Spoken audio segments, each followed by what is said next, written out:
എല്ലാവർക്കും മെച്ചപ്പെട്ട പുതിയൊരു വീഡിയോ സെഷനിലേക്ക് സ്വാഗതം. ആദ്യമായിട്ടാണ് നമ്മുടെ ചാനൽ കാണുന്നെങ്കിൽ ഒന്ന് സബ്സ്ക്രൈബ് ചെയ്യുക. അതേപോലെ തന്നെ ഈ വീഡിയോ ഒക്കെ A to Z കാര്യങ്ങളൊക്കെ നിങ്ങൾ പഠിച്ചതിന് ശേഷം നിങ്ങൾക്ക് തോന്നുകയാണ് ഇത് ഇന്ന കൂട്ടുകാരികൾക്ക് അയച്ചാൽ കൊള്ളാം അല്ലെങ്കിൽ ഇന്ന കൂട്ടുകാരനെ അയച്ചാൽ കൊള്ളാം എന്ന് നിങ്ങൾക്ക് തോന്നുകയാണെങ്കിൽ മടിക്കേണ്ട, അപ്പം തന്നെ അയച്ചു കൊടുക്കാം. അപ്പൊ നേരെ കാര്യത്തിലേക്ക് വരാം.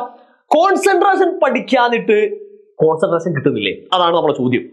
ഏത് കോൺസെൻട്രേഷൻ സാറേ, ഏത് കോൺസെൻട്രേഷൻ കിട്ടുന്നില്ല എന്നുള്ളതാണ് നിങ്ങൾ പറയുന്നതെങ്കിൽ നമുക്കറിയാം, നമ്മുടെ exploring the mixers and there separation എന്ന് പറഞ്ഞിരിക്കുന്ന ആ ഒരു ചാപ്റ്ററുമായിട്ട് ബന്ധപ്പെട്ട് നമുക്കറിയാം ഒരു സൊല്യൂഷന്റെ കോൺസെൻട്രേഷൻ എന്ന് പറഞ്ഞിരിക്കുന്ന ഒരു ഭാഗമുണ്ട് അല്ലെ. അപ്പൊ ഒരു സൊല്യൂഷന്റെ കോൺസെൻട്രേഷൻ എന്ന് പറഞ്ഞിരിക്കുന്ന ഭാഗവുമായിട്ട് ബന്ധപ്പെട്ട ഏറ്റവും പ്രധാനപ്പെട്ട ഒരു കാര്യമാണ് നമ്മൾ സംസാരിക്കാൻ പോകുന്നത്. അപ്പോൾ വീഡിയോന്റെ ആദ്യം മുതൽ അവസാനം വരെ വളരെ ശ്രദ്ധയോടുകൂടി കാണുക.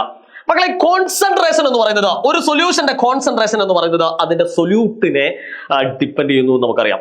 സൊല്യൂട്ട് കൂടുന്നതിനനുസരിച്ച് അതിന്റെ കോൺസെൻട്രേഷൻ കൂടുന്നു, സൊല്യൂട്ട് കുറയുന്നതിനനുസരിച്ച് അതിന്റെ കോൺസെൻട്രേഷൻ കുറയുന്നു എന്ന് നമ്മൾ പഠിച്ചിട്ടുണ്ട് അല്ലെ.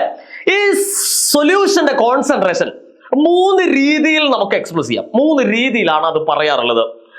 മറന്നു പോകരുത്.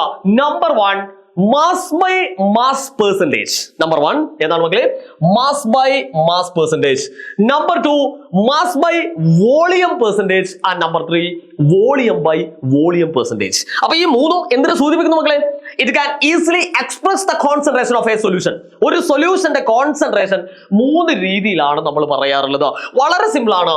ഇതിന്റെ ഫസ്റ്റ് ഞാൻ ചില ട്രിക്കുകളൊക്കെ നിങ്ങളോട് പറയാന്. ഇതിൽ ആദ്യത്തെ മാസ് കണ്ടോ, ഇവിടെയും നിങ്ങൾക്ക് മാസ് കാണാം, ഇവിടെയും നിങ്ങൾക്ക് വോളിയം കാണാം. ഈ ഫസ്റ്റിൽ പറയുന്നത് സൊല്യൂട്ടിനെയാണ് സൂചിപ്പിക്കുന്നത്, രണ്ടാമത് പറയുന്നത് സൊല്യൂഷനെയാണ് സൂചിപ്പിക്കുന്നത്. അത് മാത്രം ഓർത്തു വെക്കുക.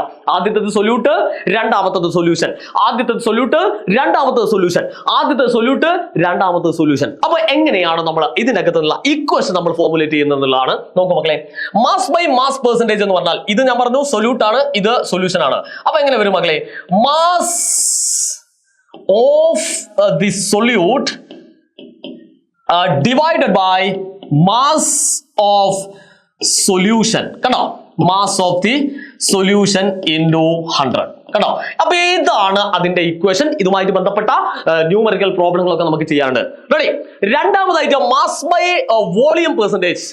ഒന്ന് നോക്കൂ മക്കളെ, എങ്ങനെ വരും? ദാ നോക്കൂ, ഈ മാസ് ആണെങ്കിൽ സൊല്യൂട്ട് അല്ലെ.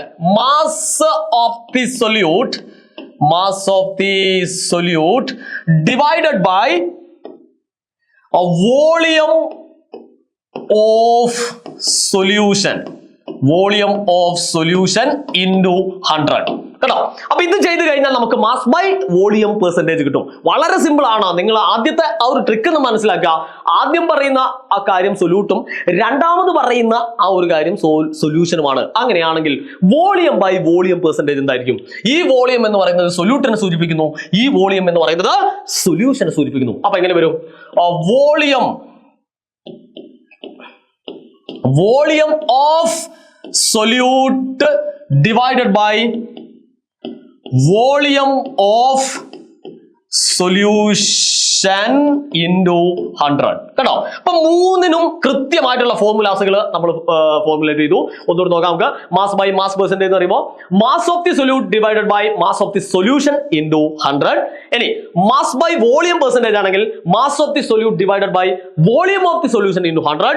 And third one, volume by volume percentage എന്ന് പറയുമ്പോൾ volume of solute divided by volume of solution. കണ്ടോ? വളരെ ഈസി ആയിട്ട് പല കുട്ടികളും പറയാറുണ്ട്, സാറേ ഈ ഫോർമുല അങ്ങോട്ടും ഇങ്ങോട്ടും മാറിപ്പോകുന്ന ഇതെങ്ങനെയാ പഠിച്ചെടുക്കുക? അതിനുള്ള ഒരു അടിപൊളി ട്രിക്ക് നിങ്ങൾ ഇപ്പൊ പഠിച്ചു കഴിഞ്ഞിട്ടുണ്ടാവും. ഇത്തരത്തിലുള്ള ഒരുപാട് ട്രിക്കുകളുമായിട്ടാണ് നമ്മളെ സൂപ്പർ ബാച്ച് ക്ലാസ് 9 ഇങ്ങനെ മുന്നോട്ട് പോയിക്കൊണ്ടിരിക്കുന്നത്. ഒരുപാട് കുട്ടികൾ അതിൻ്റെ അകത്ത് ജോയിൻ ചെയ്തിട്ടുണ്ട്.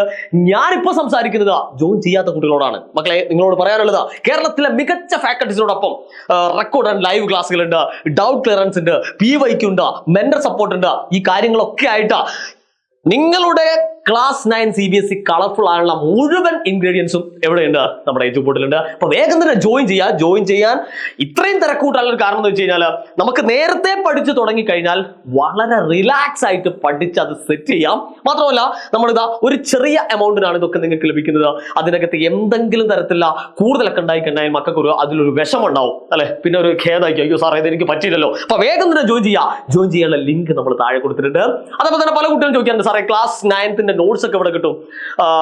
നോട്ട്സുകളും അതേപോലെ തന്നെ നമ്മളെ സ്ലൈഡുകൾ, ക്ലാസ് 9 ബന്ധപ്പെട്ട അപ്ഡേറ്റ്സുകൾ, ഈ കാര്യങ്ങളൊക്കെ അറിയിക്കാൻ വേണ്ടിയിട്ടാ നമ്മുടെ കമ്മ്യൂണിറ്റി ചാനലുണ്ട്. ഇത് തികച്ചും ഫ്രീ ആണ്, നിങ്ങൾ പൈസ മുടക്കേണ്ട കാര്യമില്ല. ഇതിൽ ജോയിൻ ചെയ്യേണ്ട ലിങ്കും നമ്മൾ താഴെ കൊടുത്തിട്ടുണ്ട്. അപ്പൊ വേഗം തന്നെ ജോയിൻ ചെയ്യാം, ക്ലാസ് 9 കളർഫുൾ ആക്കാം. Good bye.